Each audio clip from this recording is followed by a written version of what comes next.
राधा कृष्ण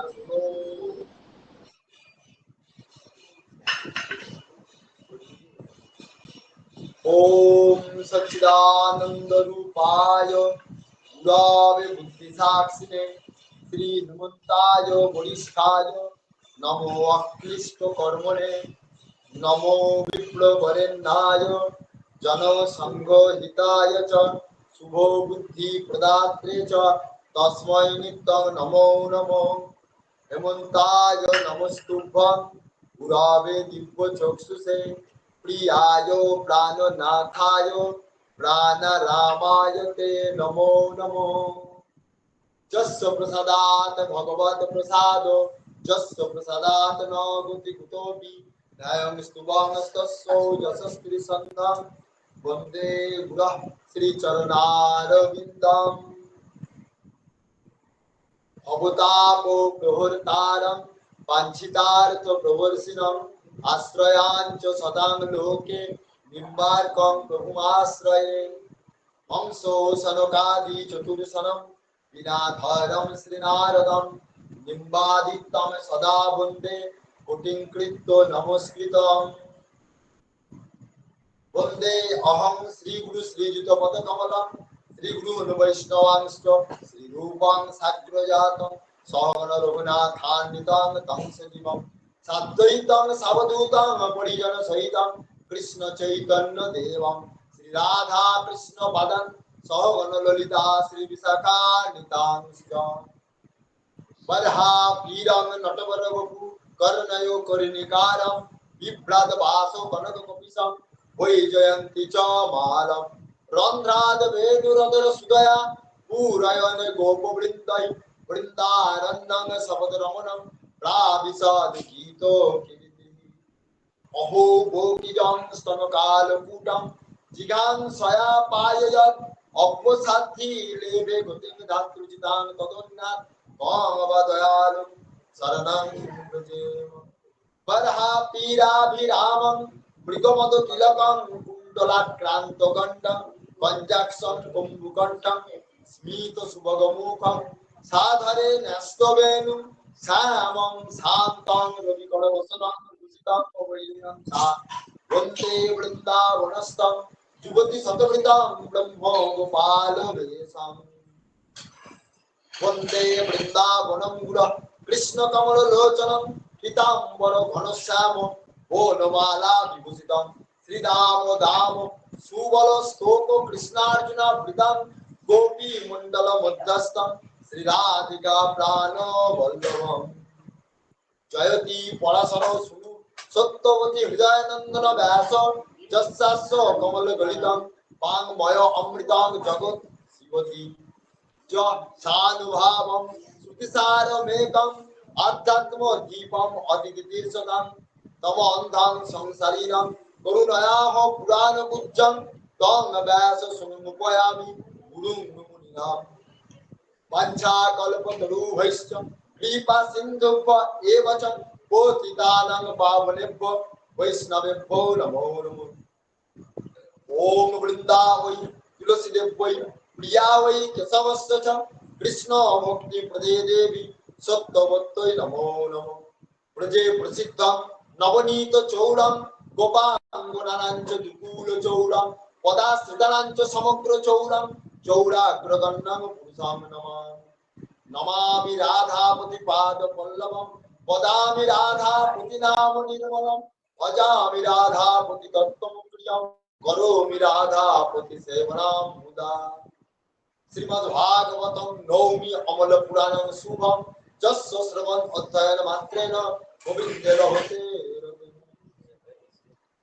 भज गुरु हेमंत देव राधे श्याम जप हरे कृष्ण हरे राम भज गुरु हेमंत देव राधे श्याम जप हरे कृष्ण हरे राम भज गुरु हेमंत देव राधे श्याम जप हरे कृष्ण हरे राम अहोमेवासो निवाग्रे नान्नाच सत् सत्परम पश्चात अहम जदितच्च जो अवशिष्येत सो अस्माहं रीते अर्थं जत् प्रतीयत न प्रतीयत चात्मनि तद विद्या तात्मनो माया तथा आसु तथा तमो यथा महान्ति भूतानि भूतेषु उच्चमचस्मनो प्रविष्टान् प्रविष्टान् तथा तेषु पश्याम एतावदेव जिज्ञासं तत्त्व जिज्ञासनात्मनो अन्वयामि सत्सत्तो सर्वदा श्री रूप सनातन श्री गोपाल এই ছয় প্রসার করি চরণবন্দন যা হইতে বিঘ্ননাশ অনিষ্ট পূরণ। রাধে শ্যাম শ্যাম শ্যাম রাধে রাধে রাধে কৃষ্ণ কৃষ্ণ কৃষ্ণ রাধে রাধে রাধে শ্যাম শ্যাম শ্যাম রাধে রাধে রাধে কৃষ্ণ কৃষ্ণ কৃষ্ণ রাধে রাধে রাধে শ্যাম শ্যাম শ্যাম রাধে রাধে রাধে কৃষ্ণ কৃষ্ণ কৃষ্ণ রাধে রাধে জয় রাধে জয় রাধে শ্যাম।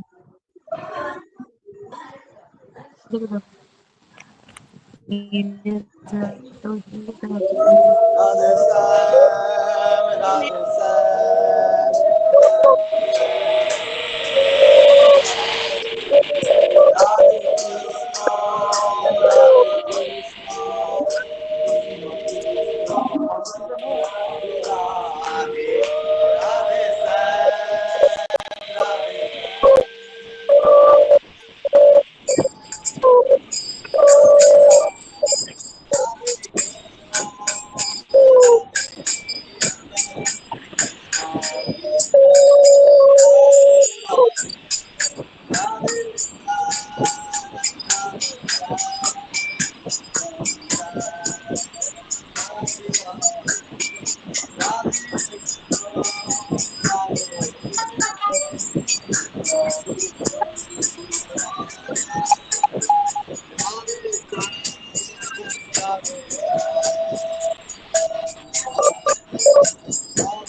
আমার বড় মারাত্ম, আমার বড় প্রকাশপন, আমার জীবনের জীবন, আমার একমাত্র গতি,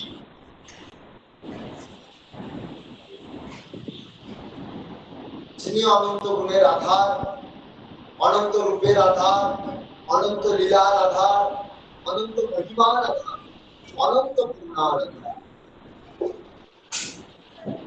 যিনি বৈকুণ্ঠের অধীশ্বর তথা গোলক বৃন্দাবনের অধিপতি, সেই ভগবান আমাদের অখিল ভারত ভাই ভাগবত সংঘের গুরুধাম রায় রামচন্দ্রপুর গ্রামে হেমন্ত আশ্রমে তথা বাসুদেব নিকেতনে সত্য বৃন্দাবনে নিবৃত্ত নিকুঞ্জে সদা সর্বদা সদ্গুরু রূপে নিত্য বিরাজিত সেই পরম দয়াল পরম নাম সেই পুরুষোত্তম ভগবান পরম শ্রদ্ধালু শ্রী নিধিদেব চরণে জানাই অনন্ত কোটি সহস্রাঙ্গ প্রণাম। ঠাকুরের অবেদাত্মা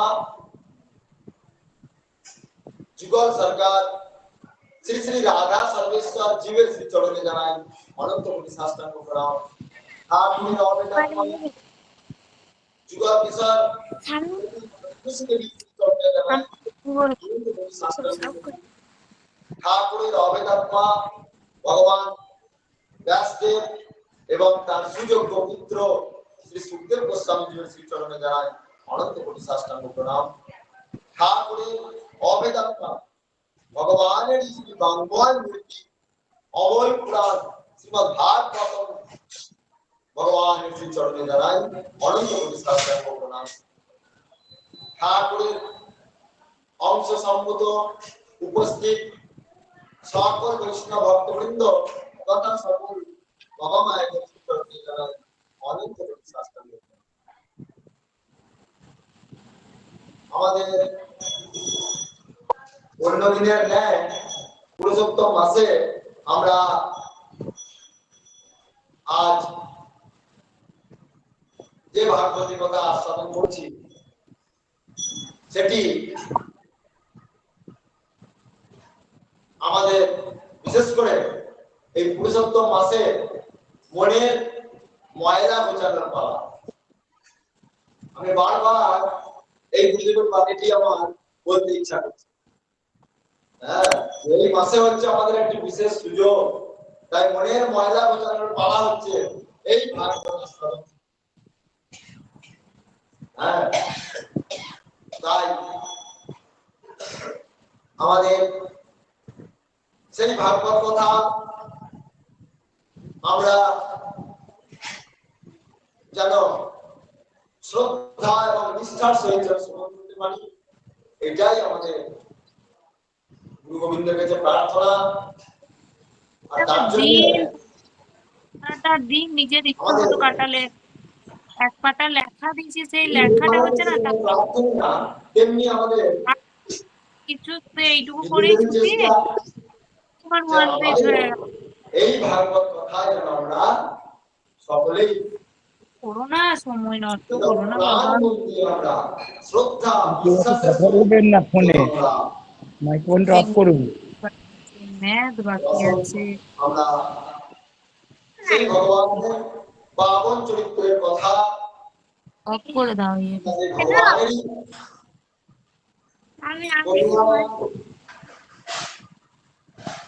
সব থেকে বড় কথা শ্রী গুরুদেবের বিশেষ অনুকম্পার ফলে আমরা এই গ্রন্থ আস্বাদন করতে পারছি। জয় গুরু রাধেশ্যাম। আমরা প্রথমেই হেমন্ত বাবাকে দোয়া বলি, দিয়ে আমরা শুরু করি।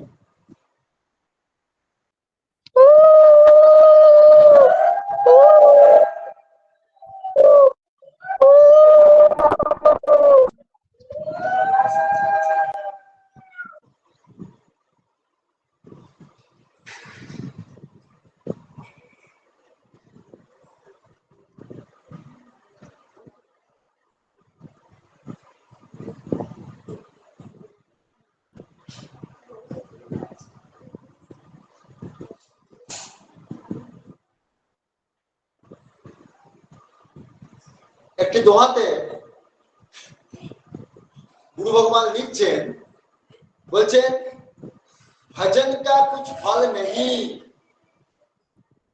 यदि कहे कोई भजन का कुछ फल नहीं, यदि कहे कोई सुख प्राप्ति दुख परिहार, যাও ফল বাতাও মই। অর্থাৎ বলেন যদি কেউ বলে যে হরি ভজনের জন্য কোনো ফল নাই, তাহাদের আমি বলি, অর্থাৎ আমাদের গুরু ভগবান বলছেন যে তাহাদের আমি বলি যে হরি ভজনের ফল অবশ্যই আছে, সেটা অজ্ঞজনে বোঝার ক্ষমতা নাই। সেই হরি ভজনের ফল হইল সুখ প্রাপ্তি আর দুঃখ পরিহার। যাহারা হরি ভজন করে তাহারা পরমানন্দে ডুবিয়া যান। যারা হরি ভজন করেন তারা পরমানন্দে ডুবিয়া যান, আর তাহাদের দুঃখ বলিয়াও কিছু থাকে না। আসলে দুঃখ বলিতে হরি বিমুখতাই হইল দুঃখের কারণ। তাহলে দুঃখ যদি কিছু থাকে সেটা হচ্ছে হরি বিমুখতা, মানে হরি বিমুখ মানে হরির থেকে সরে যাওয়া, হরিকে না মানা, হরির ভজন না করা, হরির নাম না করা, হরির স্থানে না যাওয়া, এই সকল। হ্যাঁ, এইগুলি হচ্ছে দুঃখের কারণ।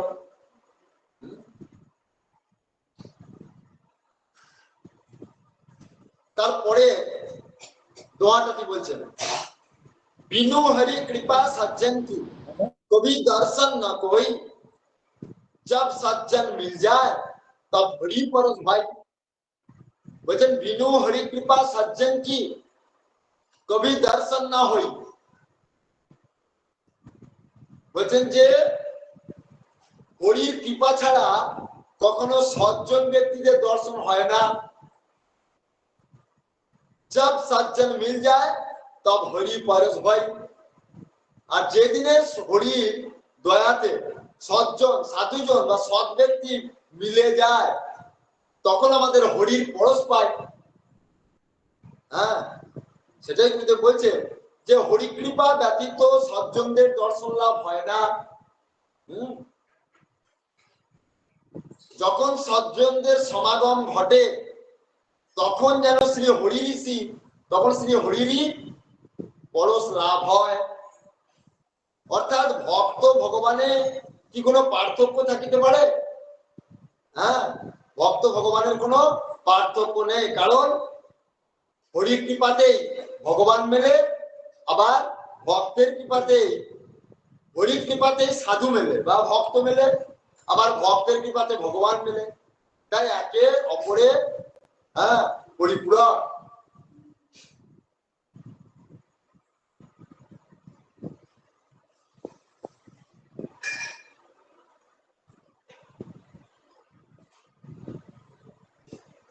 তারপর তোমাটিতে বলছেন, जो मनुष्य जन्म पाकर ना भजे श्री हरि का चरण, जन्म को धिक पूर्व को धिक है उसका जीवन यौवन।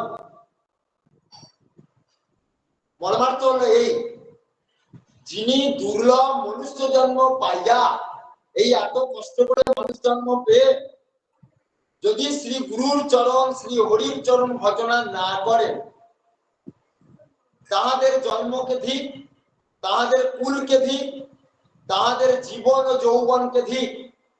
তাই শাস্ত্র বলিলেন, প্রাপ্য জন্ম যদি মানুষং নর ন সেবত তব পাদ পঙ্কজম, দীপ্ত জন্ম কুলবাদি দেবতে যৌবনাদি সকল ন শোভতে। যে মনুষ্য দুর্লভ এই মনুষ্য জন্ম পাইয়াও এ হরি তোমার পাদ পদ্ম ভজনা না করেন, তার জন্ম কুল যৌবন কিছুই শোভাদায়ক হয় না। তাই যত উচ্চকুলি জন্ম হোক না কেন, হ্যাঁ, সে যতই রূপসী হোক না কেন, যত রূপবান হোক না কেন, যত অর্থবান হোক না কেন, যত বলবান হোক না কেন, যদি ভগবানকে না ভজনা করে, হ্যাঁ, আসলে সবই বৃথা হয়ে যাবে। তাই ভগবত ভাবেই সবকিছু সুন্দর ও মধুর হয়। জয় গুরু রাধে। তাহলে আজকে দোয়াবলি আমাদের এখানে বিশ্রাম করি। আজকে আমরা প্রথমে এখন এই দ্বিতীয়তে প্রথমে আমাদের পাঠ হলো দোয়াবলি। এখন আদর্শ গৃহীর রূপরেখাটি করে আমরা শেষে মূল শ্লোকে যাব। টাইম অনুযায়ী তখন আমরা শেষ করতে পারবো। তাই আদর্শ গৃহীর রূপরেখাটি আমরা প্রথমে আস্বাদন করে নিয়ে আসবো।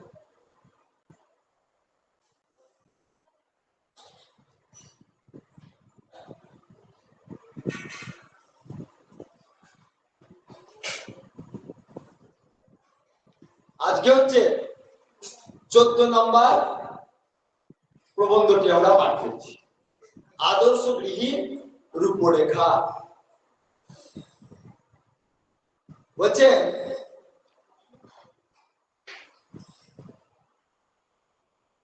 ত্যাগী সংসারী তাহাকেই বলে,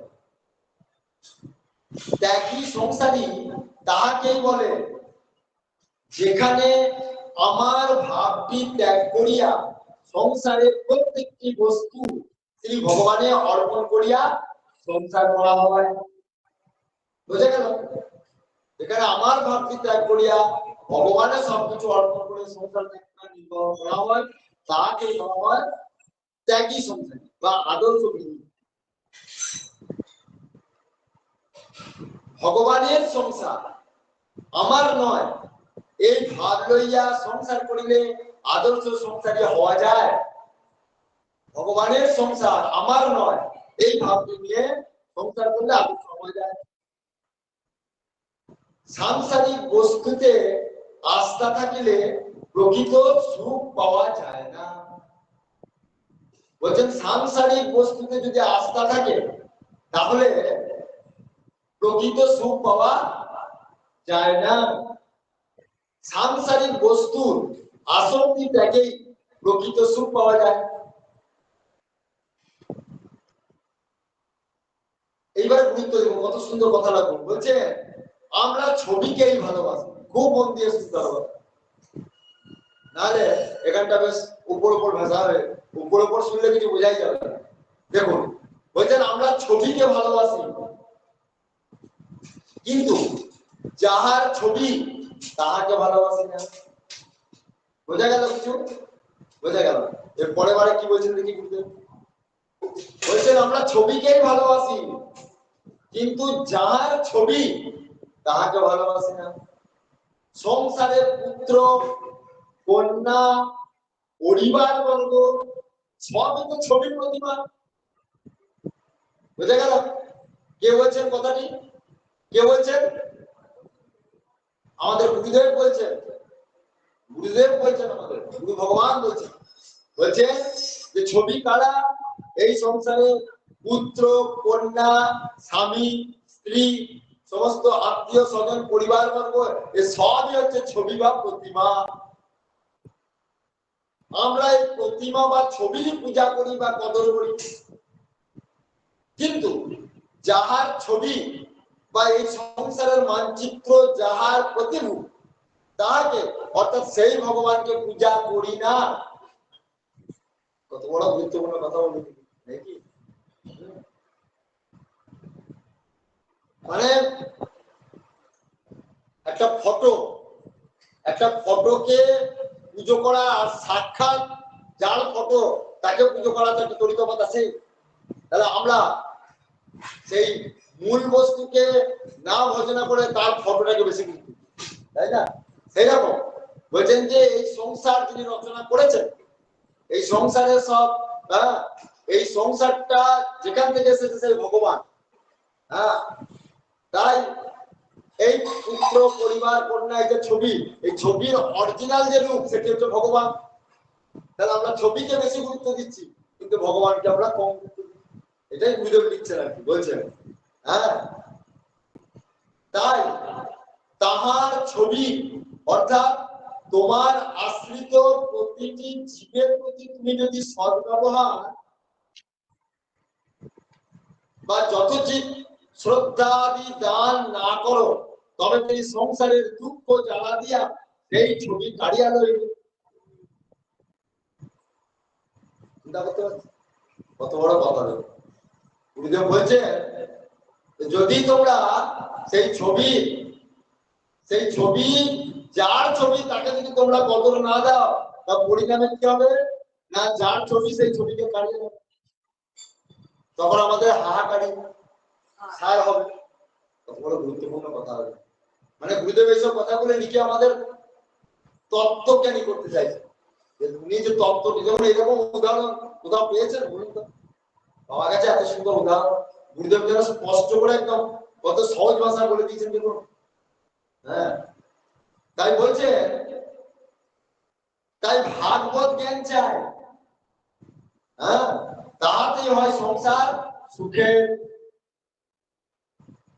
তাই বলছেন যে স্ত্রী ও স্বামী উভয়ের আধ্যাত্মিক পথে সহায়ক হইতে হইবে। মানুষ যেদিন তাহার স্বার্থের বন্ধন হইতে সকলকে মুক্তি দিবে, সেই দিনই সে প্রকৃত মুক্ত হইয়া যাইবে। পাখির ভরসা কি? পাখির ভরসা হচ্ছে পাখা, ডানা। তাই বৃক্ষের শাখা যতই, এখানটা দেখুন মন দিয়ে শুনুন, এখানটা দেখুন কত সুন্দর, কি সুন্দর উদাহরণ দিয়ে বোঝাচ্ছেন দেখুন একবার, যাতে আমাদের বুঝতে সুবিধা হয়। মানে এখানে ব্যাখ্যা করার প্রয়োজনই হবে না, এত সুন্দর মানে উদাহরণ দিয়েছেন। বলছেন পাখির ভরসা হচ্ছে পাখা বা ডানা। তা বলছে তাই বৃক্ষের শাখা যতই দোদুল্যমান হোক, অর্থাৎ বৃক্ষের শাখাটা যতই বিরূপ, অর্থাৎ যত দুর্বলই হোক না কেন, হ্যাঁ, পাখি কিন্তু ভয় করে না, পড়ে যাওয়ার ভয় করে না, কারণ তার তো ডানা আছে। সে জানে যে আমি এই ডালে বসে আছি, ডালটা যদিও নরম পাতলা দুলছে, একটুতেই দুলছে, এ হয়তো ভেঙেও যেতে পারে, তাতেও পাখি কিন্তু চিন্তা করে। বাকি ভাবতে যে আমি পড়বো না, কারণ আমার তো ডানা আছে, ফুরুত করে উড়ে যাবো। হ্যাঁ, তাই সেই জন্যই বলছে পাখি তো ভয় করে না, কারণ তার ভরসা স্থল হচ্ছে বৃক্ষ শাখা নয় নিজের পাখা। ওই ভরসা কিন্তু ওই নরম ডালটা নয়, বৃক্ষের শাখা প্রশাখা ভরসা নয়, তার ভরসা হচ্ছে পাখা বা ডানা। সেই যুগ সংসার বৃক্ষ শাখায় আমরা যতই দোদুল্যমান হই না কেন, হ্যাঁ, ঈশ্বরকে আমাদের ভরসা রূপে রাখিতে হইবে। আমাদের এই সংসারটা ওই দোদুল্যমান শাখার মতো, এ সবসময় দুলছে, কখন যে বাবা সংসার ভেঙে যাবে তার কোনো ঠিক নেই। কিন্তু শিওর কেউ তো বলতে পারবো না আমি চিরদিন এই সংসারে থাকবো নাকি, এটা তো কেউ আমরা গ্যারান্টি দিয়ে বলতে পারবো না।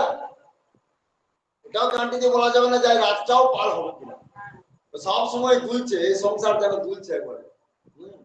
তাই বলছে যে আমাদের ওই দোদুল্যমান সংসারকে গুরুত্ব না দিয়ে বা এই দোদুল্যমান সংসারের প্রতি ভরসা না করে ঈশ্বরকে আমাদের ভরসা রূপে রাখিতে হইবে। ঈশ্বরই আমাদের পাকা পাখা, ঈশ্বরই আমাদের পাকা পাখা। বুঝে গেল? মানে একবারে খাঁটি পাখা। ঈশ্বর হচ্ছে একবারে পাকাপোক্ত পাখা। হ্যাঁ, আচ্ছা শুনতে পাওয়া যাচ্ছে তো? আরো হচ্ছে উড়ে উড়ে যাচ্ছে, একটুখানি কমিয়ে যাও তো, রিফ্লেক্ট হচ্ছে, কালকে হচ্ছে না। আচ্ছা আমাদের ফোনে ঠিকঠাক শুনতে পাওয়া যাচ্ছে? ফোনে হ্যাঁ ঠিক শোনা যাচ্ছে, শোনা যাচ্ছে, শোনা যাচ্ছে। শোনা যাচ্ছে জয়গুরু। এখানে আর অসুবিধা হচ্ছে? অসুবিধা হচ্ছে না তো? হ্যাঁ, শ্রী বিষ্ণু শ্রী বিষ্ণু শ্রী বিষ্ণু, জয় গুরু। তাই বলছে যে আমাদের ভরসা রাখতে হবে ঈশ্বরের প্রতি, সংসারের প্রতি নয়।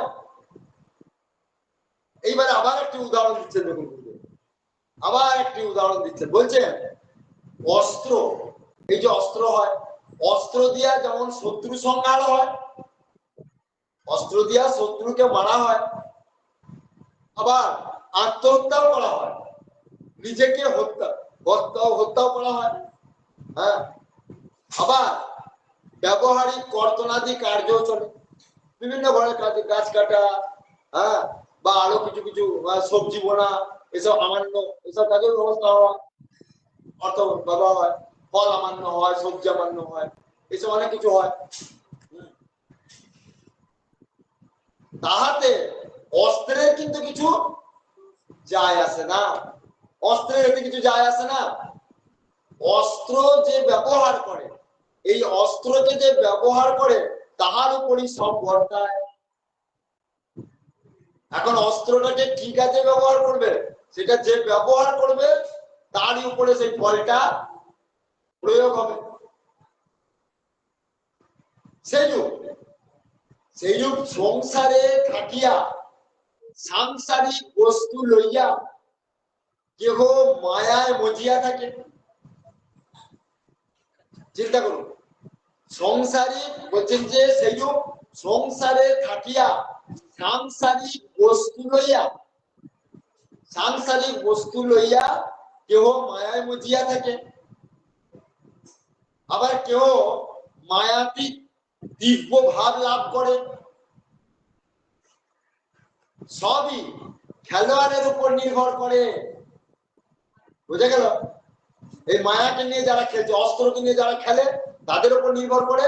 সেরকম আমাদের এই সংসারে মায়াকে নিয়ে যারা খেলছে তার উপর নির্ভর করবে যে আমি এই মায়াতি হাবুডুবু খাবো, না মায়ার পাড়ে গিয়ে ভগবানকে ভজনা করবো। সেই জন্য আমাদের ঠাকুর রামকৃষ্ণদেব এই ব্যাপারে একটি উদাহরণ দিয়েছেন, বলছে সংসারটি হচ্ছে মায়ার কুটি, আবার ধোকার টাটি। তাই বলছে সংসারটি মজার কুটি, মায়ার সংসার। তো মায়ার সংসারে এই মায়ার সংসারটি হচ্ছে মজার কুটি, আবার ধোকার টাটি। আমরা এখন কোনটা নেব? হ্যাঁ, মজা। মজা আমরা মজা নেবো কি? সংসারে যদি মজা নিতে চাই তাহলে ভগবানকে ভজনা করতে হবে। আর ধোকার টাটি যদি ধোকা পেতে চাই তাহলে এই সংসারের মায়াতে আমাদের হাবুডুবু খেতে হবে। সংসার তো আমাদের সবসময় ধোকা দিচ্ছে না। আজকে রোগ হচ্ছে, শোক হচ্ছে, সংসারে হয়তো করছি, কিন্তু এই দেহকে কত যত্ন করছি বলুন তো? তবু এই দেহকে আমাকে ছাড়ছে? বাবরে, একটুখানি রোগ হলে কত অ্যান্টিবায়োটিক পর্যন্ত শরীরকে দিই, নাকি?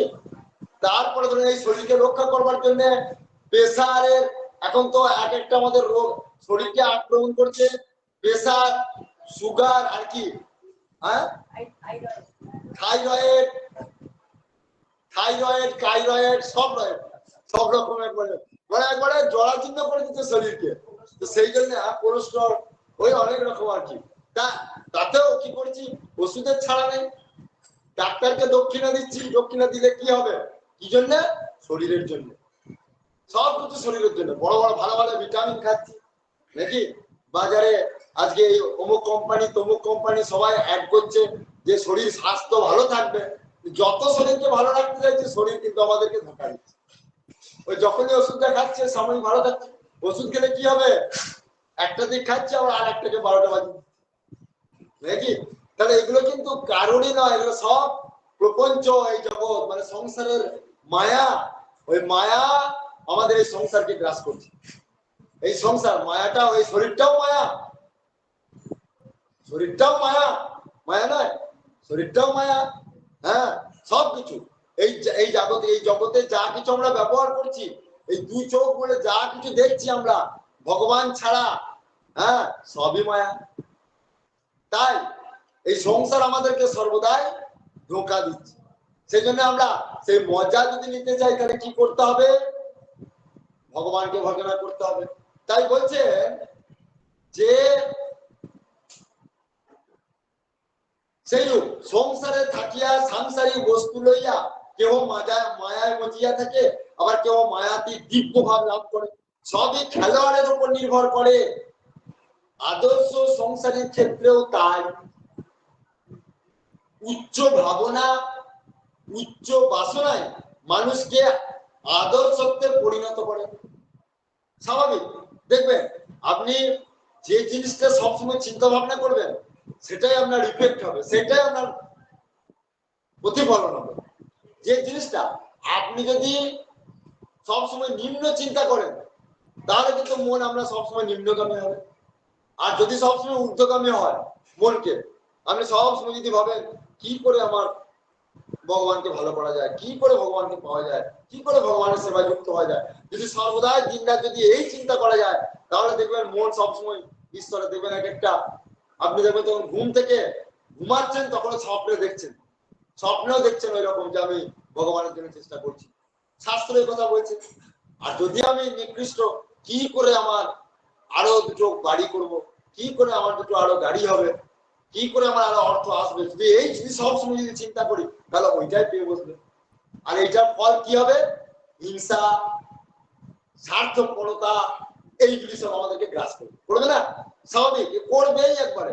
কারণ এটা এটা আমাদের ধর্ম না, এটা ওই বস্তুগুলি ধর্ম। ঈশ্বরের চিন্তা করলে ঈশ্বরের চিন্তার এমন একটা ফল যে আপনার মনকে ঊর্ধ্বমুখী করবে, আর এই বিষয়ের চিন্তা করলে বিষয় আপনাকে নিম্নমুখী করবে।